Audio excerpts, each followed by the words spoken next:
Welcome to the HyperFast Agent Growth Show. Get real strategies, real results, and real estate them differently.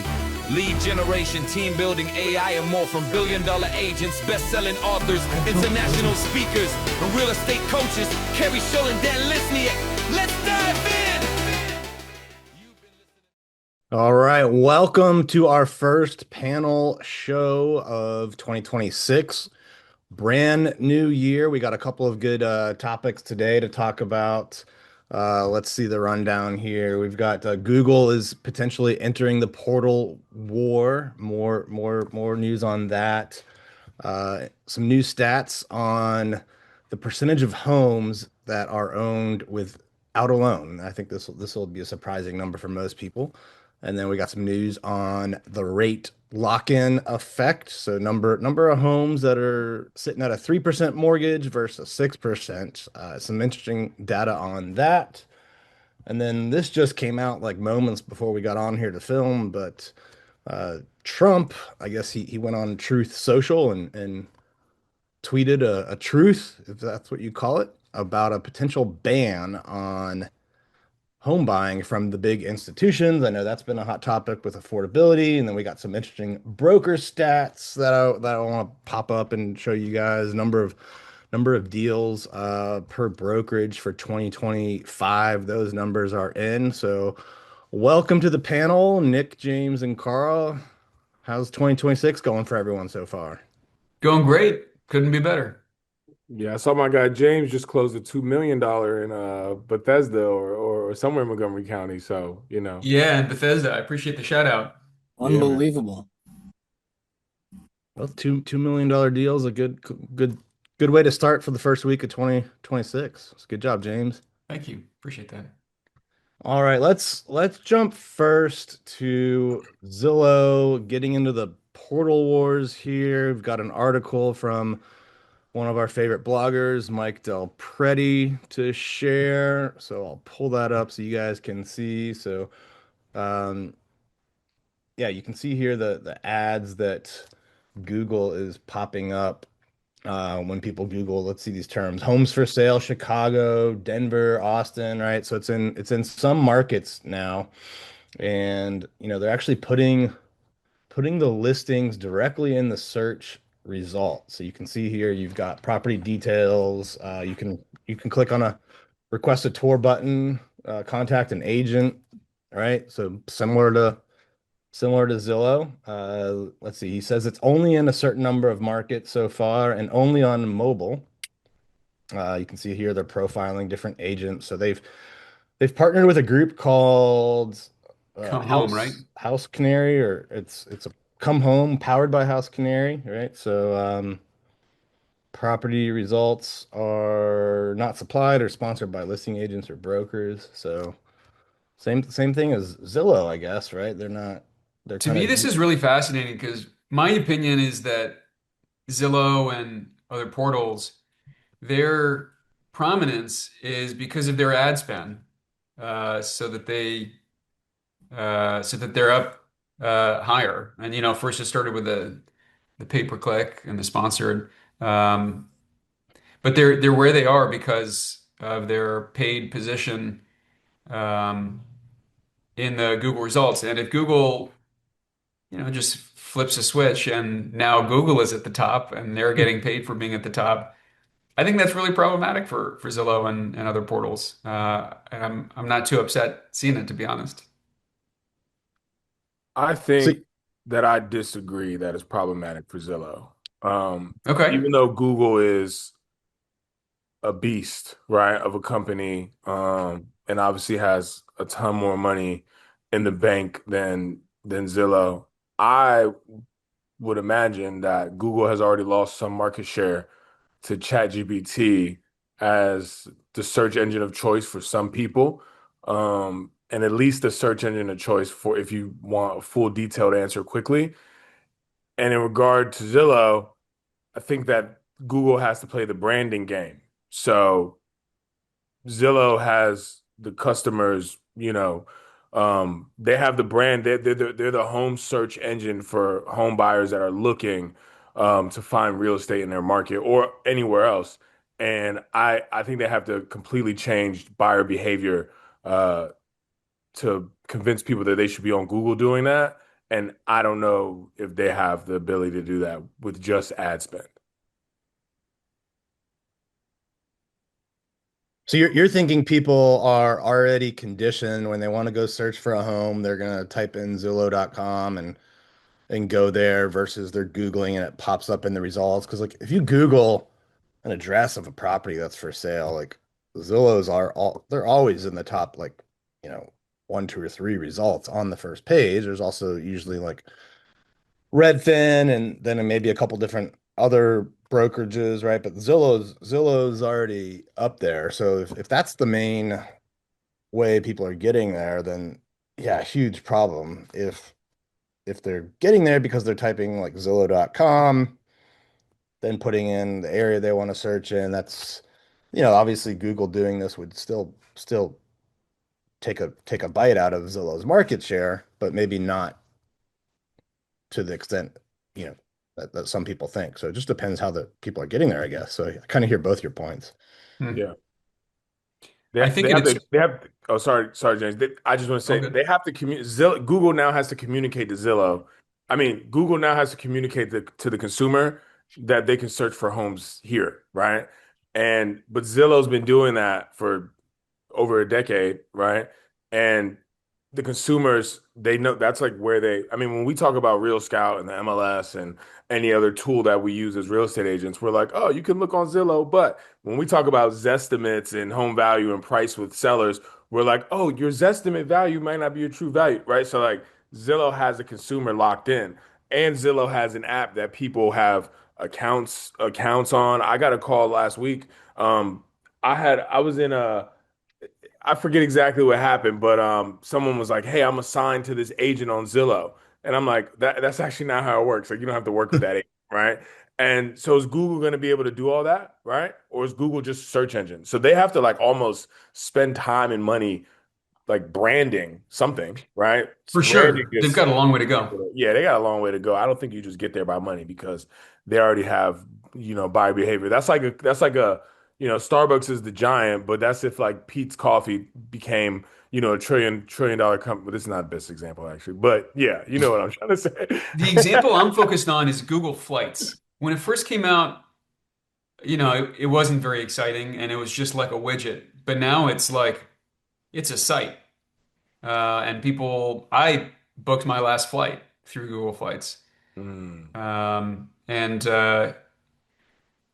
Real estate agents have the relationship right. You can talk to a live human. But if Zillow's business model is just an intermediary, that's Google's business, right? They just have to get the right inputs of data and the right people searching and connect them.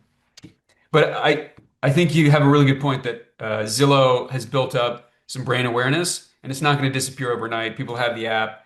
I think it'll be like a 10-year thing where Google slowly like bites away at Zillow's business and the other portals. Well, and Zillow also has like the follow-up teams and the ISAs, and they're using FUB Hmm.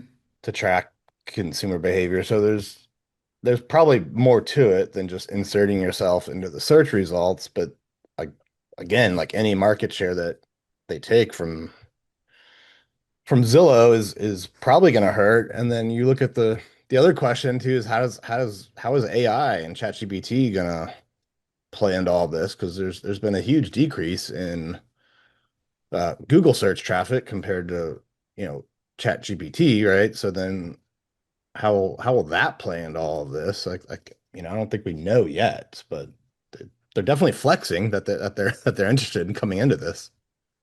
I would say that where it goes depends on whether they make it a way where they can monetize it, right? Because I mean, if it ends up being an actual threat, then I'm more interested on agent behavior than consumer behavior. Are the agents going to yeah. take money from Google pay per click and invest in whatever the monetization is from Google, or are they going to put their marketing dollars in a different a different place altogether? And I think that would ultimately determine the viability. Yeah, because Zillow's only this popular because agents essentially invested in it, wanting leads and, spending money, et cetera. So do agents now pivot to Google and make it hot? Well, Google Flex Teams. the agents are going to follow the opportunity. So if agents aren't getting what they want through Zillow, I think they're going to explore other opportunities or reinvest in other opportunities. Yeah, so we'll see where that goes, but it definitely I think sets us up for some interesting things this year. Let's move on now. Carl sent us this. This is kind of an interesting tidbit. It's the amount of homes in the US that are owned outright. So there's no mortgage. You see here we got the national charts. It's just over 40% nationwide. So 4 out of 10 homes do not have a mortgage. You can see some states, the darker the green, some of them are over 50%, I guess. The darker the green, the lighter, the lower it is. So you've got Doesn't look like Virginia and DC and Maryland West are. West West Virginia, though, West Virginia and what is is that? the dark Montana, green, and then yeah, North and South Montana, Dakota. North South Dakota, Wyoming, Mississippi, and Is that New Mexico there? is that New Arizona? Mexico there? Or Arizona? I'm not sure which one. Um, so Dan's got us in geography class. yeah, I Carl, mean, what do you think? What do you think this implication is here? As we look at a market where we're not seeing as many transactions as we were 3, 4, 5 years ago. Some people blame the rate lock-in effect, but a lot of people aren't locked in by their rate. Carl, what do you think? Is this just a function of uh, a generation holding on to their homes for longer or something else? I would think so, but the trends that I see in the map, the states with the lower percentages are states that tend to have higher cost of living, right? Hmm. And the states that have the higher percentages tend to have a lower cost of living, just on average, right?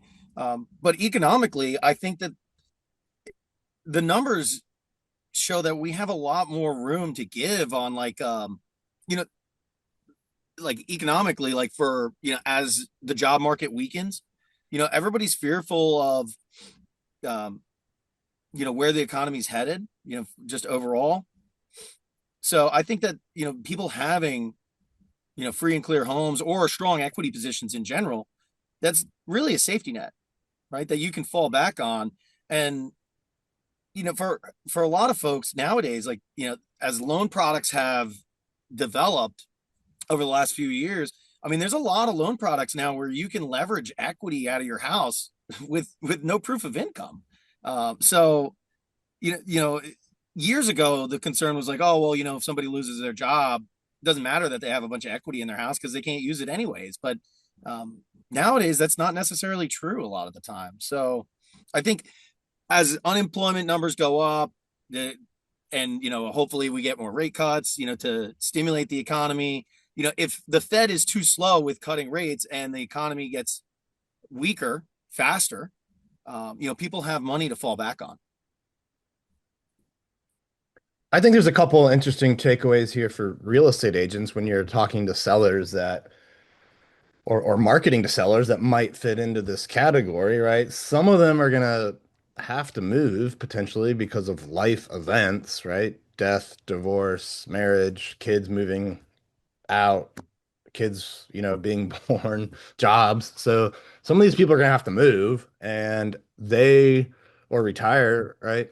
They're gonna have a lot more options. So some of them might not want to sell and they can rent and then use that monthly income to, buy their next place, move to the retirement home, whatever, right? So some people may want to rent it out or keep it in the family. I think for some people, if they've been sitting on these for a while and they have huge property gains, or maybe they're above the exemption, um, or maybe some of them are investment properties where the exemption doesn't apply. Well, as a real estate agent, like learn about seller financing, right? Because when you do a seller finance deal, you only pay the capital gains tax on the principal that you get, right? So whatever down payment you get, and then the principal payments, over the years as they're made. So a lot of people can potentially sell their home and still get a good return on investment with a seller note that's, below the market rate that a buyer would have to pay, but above what they could go out and get in a relatively safe investment, and minimize their taxes. So I think there's a play there, and probably some other things I'm not thinking of, but I think there's potentially sellers out there that through the right marketing or conversations, like agents could unlock, right? Help unfreeze the market. I think the other thing we're not taking into consideration here, Carl mentioned, income, but also you got to consider price point in these states, right? I think the average sales price in DC and the Northern Virginia area is in the mid 600s, 700s right now. So how many people are walking around with that much cash? And so in states where price point is overall lower, we know that we just baby boomers are starting to retire now, and they might be sitting on a ton of cash. And going into retirement, if one of the financial decisions they make is to not have a mortgage payment, they may be able to sell that forever home that they raised their kids in and go buy a downsize, and purchase that house cash, right? So I think there's probably some more flexibility in some of these states, right? It's like if you sell a house in, if you live in your $1 million McLean, your $1.4 million McLean, Colonial, and then you sell it and you downsize. I mean, what are you downsizing to, right? Where it may be easier to own something outright and buy cash in other states. I have a client from the last year or so, and they sold in DC, and it was like about the average in the DC area. So they sold in DC and then bought in southwestern Illinois for all cash, and they were thrilled. Um, and that tracks with this graphic. Yeah, let's stick to the rate lock-in kind of news here. I saw this stat come out as well. So let's see here. Share of home owners with mortgage rates above 6% has surpassed those with rates below 3%. What's your guys' take on that?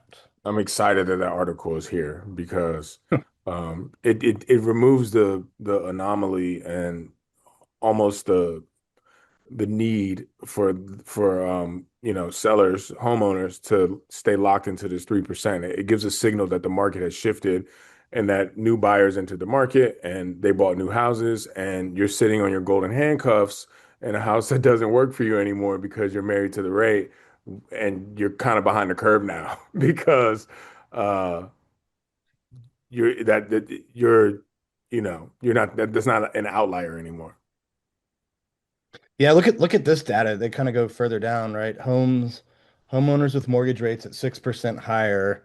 Q1 of 2022, that was only 7%. Now Q3 2025, so that was like 90 days ago. It's jumped to 21%. So it's gaining like 6 to 7% per year, right? So if this trend continues, then by next year, right, a year from now, we're going to see almost 30% of homeowners are at 6% or above. And then, yeah, it's dropping slower at the 3% or lower mark. Bigger Mhm. change between 3 to 4%. So I guess once you have that, once you're in the 3 to 4 range, you're more likely to, you're moving at like twice the rate as the people that are under three. So, what that tells me is like even just like another half point to point drop in mortgage rates would have a huge effect, right? Twice as many more people are willing to move when the jump is less. What's your guys' take on that? Yeah, I think we're going in the right direction. I don't think it's this like huge change, but it's nice to see a continued movement in the right direction. Because I think, if you look at, I think it was still like over 50% were below 4% interest rates. Um, and that's a big percent. But it's better than last year, better than the year before. And, every month that goes by or quarter that goes by, it's better and better. But I don't think it's this like, oh, once we hit X%, then everything changes. Yeah, it seems like this will continue to play out for years if rates stay where they are. You can see on this graph here, like Hmm. it's maybe hard to read, but the top line is rates over 6%. It was, almost nobody 3 years ago, and Hmm. now it's 21%, and you're That's a cool seeing graph. I like that. you're seeing gradual decreases in all the other categories under three, 3 to 4. And then this kind of ties in something Karl was saying, the high equity, right? We talked about 40% own their house outright. Well, look at the percent that have greater than or less than 60% LTV, right? So these are people that um Their equity is their 40% or equity is greater, right? 40%, yeah, or greater. And that is 76% of all homes. That number just seems high. So people out there definitely have the equity or cash just locked in their home for the most part. What do you think, Carl? Looking at this from the finance standpoint, the mortgage standpoint. Well, the first part is like the curve is obviously going to, over time, sway in the other direction as, rates were higher for longer. But I think the biggest thing for me is as we move further away from, those super low interest rates during the COVID times, you know, even if rates don't improve, the further away we get from that, you know, people's people's memories tends to be pretty short, right? But also it makes it more known that those were not normal rates, right? And we become accustomed to a new normal, which then changes people's perception, right? And your thought process then becomes, instead of you having the idea of holding out until we have abnormally low rates again, if ever, then you have a greater willingness to entertain, the idea of doing a transaction. The higher equity position, that makes it a lot easier for agents, right? I mean, I think the hardest thing for you from selling a home standpoint is if there's no equity, and then you have to have a tough conversation with a client that has to bring money to closing to sell their own house, which I have seen before, because also sometimes that just makes it not possible, right? So I think that makes it easier for you guys to be able to transact, because then it's just about willingness and getting behind the why for your Mm. client. Yeah, Yeah. the conclusion of this article is kind of interesting. It says housing tenure has doubled or tripled since 2008, a significant factor that's often overlooked. So while most attention goes to the so-called golden handcuffs of a low mortgage rate. So um, they're saying if you do like a 17-year look back, people are just staying in their homes longer, and maybe mortgage rates don't have as much to do So with what it. were they before? 7 to 9 years? Yeah. Yeah, and I think it depends really too. Like, are we talking about first-time home buyers, right? They're going to turn over quicker. Condo owners probably turn over quicker versus single-family homes, townhomes. So it probably just depends on like what part of the market. Mhm. So that may be something that, agents like if you're picking your geo farm, right? Like really study the turnover and maybe marketing to 500 homes that have like a 10% turnover rate is better than 1,000 or more that has like a 5% turnover rate, right? So look at that when you're studying like which areas you want to go start farming in. Well, to piggyback on this though, obviously the longer that they live in the house, that speaks to the greater equity position. But I think it's worth sharing. Like I've had two different clients in the last month that the only way that they were able to qualify for the home that they wanted to live in was, and they didn't want to sell the house that they already owned, was by refinancing a house that they have already owned for over 15 years and starting a new 30-year loan, having the same monthly payment on the new 30-year loan on the house they already have, while taking out equity to put down onto the new house. Hmm. So sometimes we have to get creative. If you ask the right questions, if you have somebody that already owns real estate, even though they don't want to sell it, you have leverage there that can help you make a deal happen. So you've had people that'll take cash out, reset the 30-year, go to a higher loan, higher interest rate, reset the time to paying that house off just because they want to keep it as an investment property to buy their next home, or are they getting like a second home? Yeah, to buy a new primary, rent out the one that they already have. And the rental numbers are great. I mean, one of them, her payment was 1,200 a month. She had the loan since like 2008. So we gave her a new 30-year loan on that one. Same $1,200 payment, gave her 70K in cash, bought a new house, put the 70K down on the new house. I think too Interesting. So often, even though the rate was lower initially and they took cash out, they still had the same payment, I guess, just because of the amortization schedule. Right.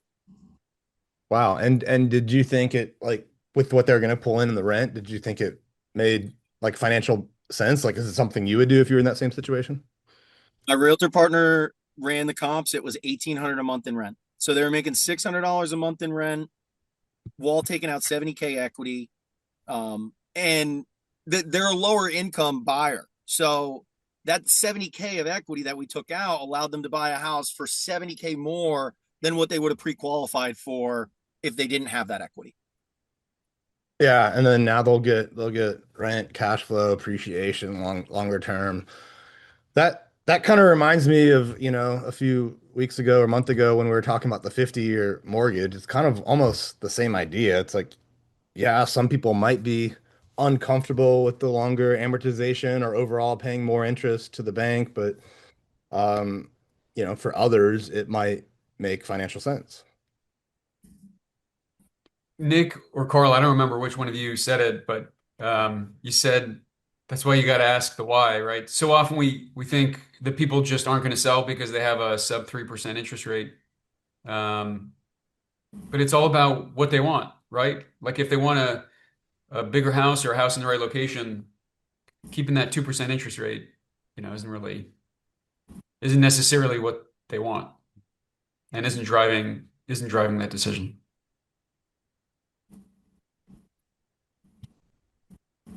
All right, let's move on to this new news that just came out. President Trump went on Truth Social. I don't have the Truth Social, but I got one of the articles about it. And he wants to ban large investors from buying homes in the US. So here's what he actually said. I'm just going to read it. This is what Trump said. So if you don't like it, don't get mad at me. I'm just reading. For a very long time, buying and owning a home was considered the pinnacle of the American dream. It was the reward for working hard and doing the right thing. But now, because of record high inflation, it's all caps, caused by Joe Biden and the Democrats in Congress, that American dream is increasingly out of reach for far too many people, especially younger Americans. It is for that reason and much more that I'm immediately taking steps to ban large institutional investors from buying more single-family homes, and I will be calling on Congress to codify it. People live in homes, not corporations, he added. What's your take on that, guys? Carl, what was your statistic? I don't remember. I just remember saying, I don't know how you police this. Oh, Yeah. well, someone mentioned that only like, or maybe you, Dan, like only 0.3% of homes was owned by big hedge funds like this. Yeah, I think the graph is like percentage of homes owned by people, and then I don't have it with me, but there's different groups, right? So, and I don't know what size is considered institutional, if it's like 100 or 1,000 homes you own, but the institutions basically own like 0.3% of all the homes. So if they no longer own those, it's we're not we're not flooding the market with tons of new homes. It's less than a third of a percent of all the homes that like trade each year. Or something. It's somewhere around that. A quick online search says 2 to 4% nationally. Okay. Um, so not a huge percent. So maybe this has a bigger impact on like the American psyche than it does on housing. But I don't know, 2 to 4%, if that's the actual number, that means uh, let's say 2% is opened up for buyers. Um, I don't know. Like, is that really going to have a big impact on the cost? Like, if they sell it, someone else is going to buy it at that price, right? And so, is that reduction in demand really having a huge impact on prices? I wouldn't think so. I mean, maybe the good news is it signals that they care about it at least, or posturing that way. It says here he's going to outline additional housing and affordability proposals during a speech in the World Economic Forum in 2 weeks. So we'll have to check back in on that, and see I what, think see what comes of that. But this is just noise. Like, who cares? Like, buy a house or not? I mean, how many homes is the average American gonna buy? One is the answer, and then, maybe you invest and you get to, 5 or 6 or 10 at some point. Maybe you have a beach house, right? Like, this is what you're gonna do on average.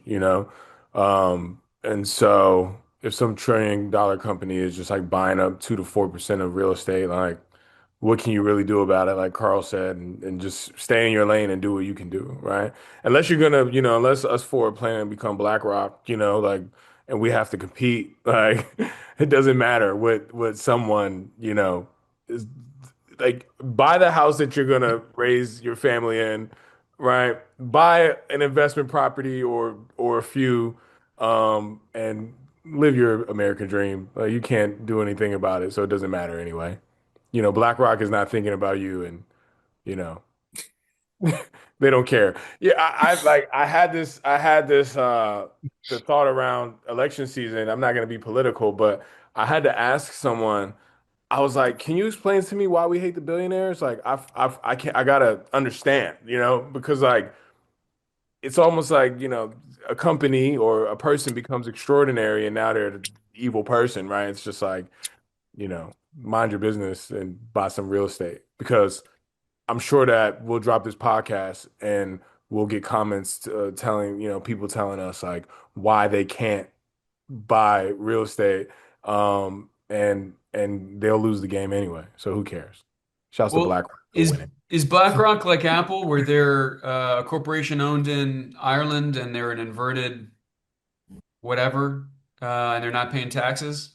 They're dominant, so who cares? Well, I a mean, couple episodes ago, we were talking about how to help affordability, and I think that the intention is good, right? I mean, the real answer is that it's going to take a lot of different moves to be able to increase affordability.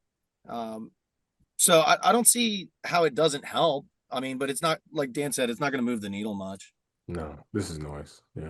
I well, mean, and but it's I mean, noise. I'd be shocked if they got something passed with legislation because they've got their lobbyists and Right. donations, right? And then even if it goes there, there's probably court challenges over it. I don't, I'm not a constitutional law expert, but I'm sure they're gonna find things in there that, right? Like America was founded with life, liberty, and pursuit of happiness, property, right? Like how, I don't know if they can just ban people from buying certain people or companies from buying houses. So there's going to be challenges to it for sure. I think either you're not a homeowner or never going to be a homeowner and have decided that somehow BlackRock is in your way from the goal of Yeah. homeownership because they're making the market more expensive, or you're, upper middle class and you're a, good person and you're like, man, I don't think it's really good for institutions to be able to own homes, right? Like, I think you just feel that way, but you're like winning already, so it's not a big deal. So I don't know. I But just I if you're an just who agent, use it for clickbait, get some traction, right? Grow your audience. no, because what I'm trying to tell people is like, who cares? Like create a plan, reach out to one or all four of us, right? And like help us execute, like let us help you execute on that plan. And stop worrying about what the billionaires are doing because you're not like in that zone. But maybe it helps with like Dan might be in that zone soon though. Carl could be $100 million a year. maybe it helps with like James too, one $2 one million percent. sale. Maybe it brings prices down 0.5%. And if you find like 10 of those things or 20 of those things, maybe you can make homes 10% more affordable. So we'll see what else they come up with in 2 weeks at the World Economic Forum. We'll be glued to the TV for that, I'm sure.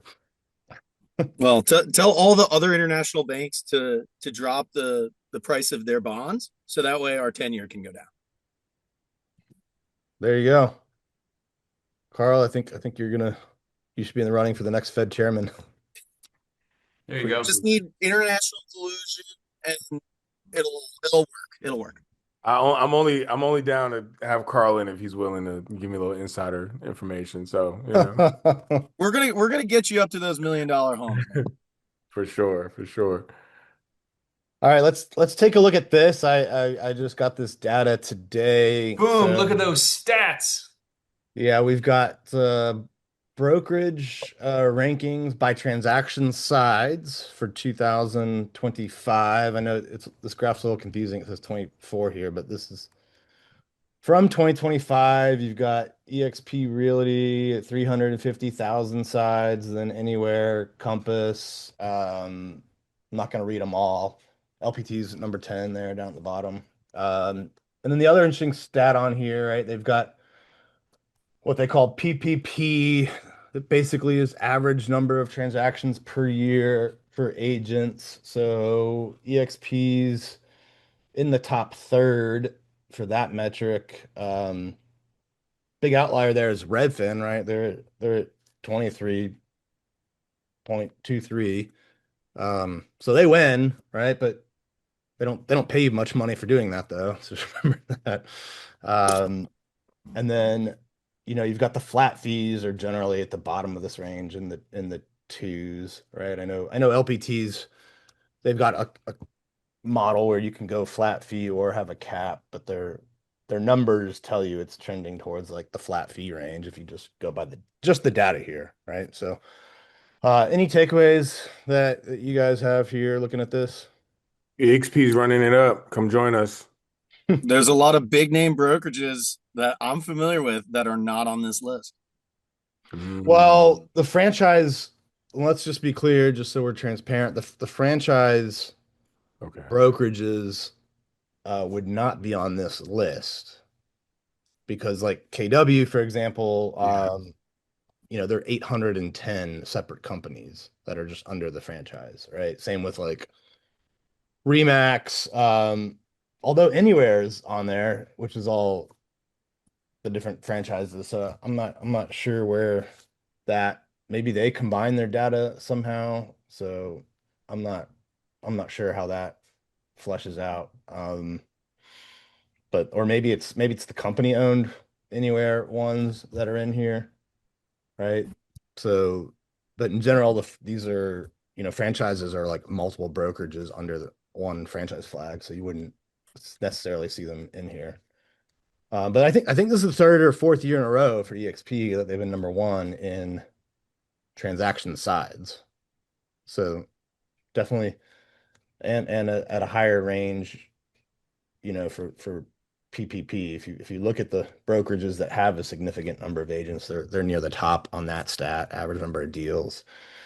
This could change next year, by the way, too, because Anywhere and Compass are in that merger process. So I don't know how that'll look when those are combined, if they'll combine the stats or if they'll be like two separate entities under one umbrella. So, and they just cleared one of the hurdles in the merger process. So there's a I think it's called a waiting period where people can file opposition, and DOJ and the FTC, Federal Trade Commission, did not file a complaint or I guess reason to stop it. So I think the next hurdle is the shareholder vote for that whole process.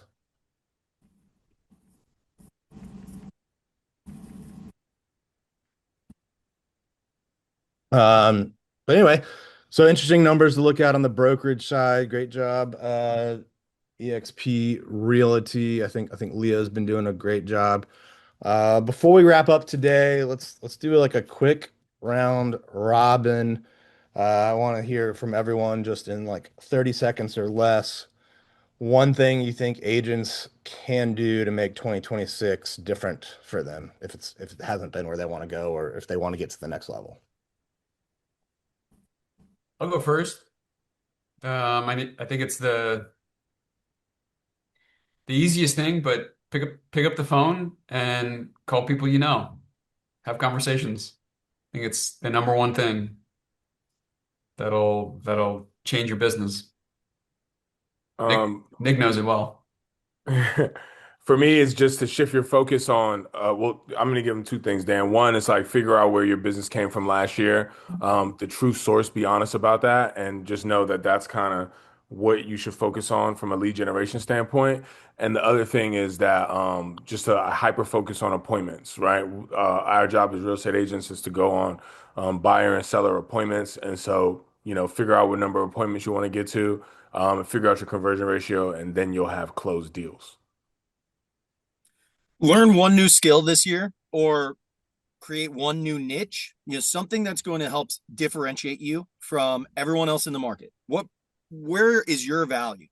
What are you doing different than everybody else?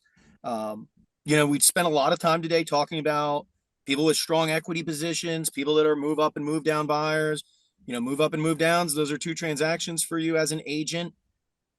You should probably learn a little bit about bridge loans. I'm doing a lot of coaching with my realtor partners this year about the difference between a regular bridge loan and a cross collateralized bridge loan. Would love to teach you about that and how that can help you get more listings and just help more people.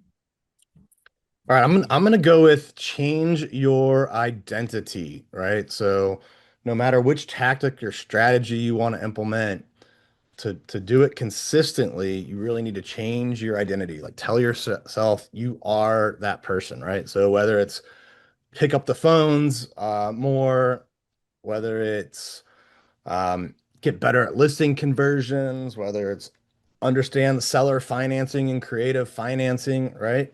Like change your identity. Be the person that is a relentless phone caller or a killer closer and follow-up person, or the person who is like the subject to creative financing guy, right? So just change your identity, tell yourself that you are that person, visualize it, and just be relentless in changing your identity to be the kind of person that will achieve whatever goal or whatever area you want to pursue. I like that. So inspiring. Do shoulders in the gym. Yeah. One day just for delts. Yeah, you got your lat raises, your front raises, rear deltoid flies. Karl, you got them all, don't you? I learned from you. All right, guys. Well, this has been fun. If you have gotten value out of this show, please leave us a comment. Only positive ones, only 5-star reviews. I'm just kidding. You can give us whatever feedback you want. We appreciate it all. And share it with some friends, though. Share it with other people you think would benefit and help us grow the show and help more agents. Thanks, guys. Thank you. Thanks, guys. Cheers. You've been listening to HyperFast Agent Growth Show with Kerry Schull and Dan Lesniak. Real strategies, real results, real estate done differently. If you love this episode, tap subscribe and share it with another agent who's ready to grow.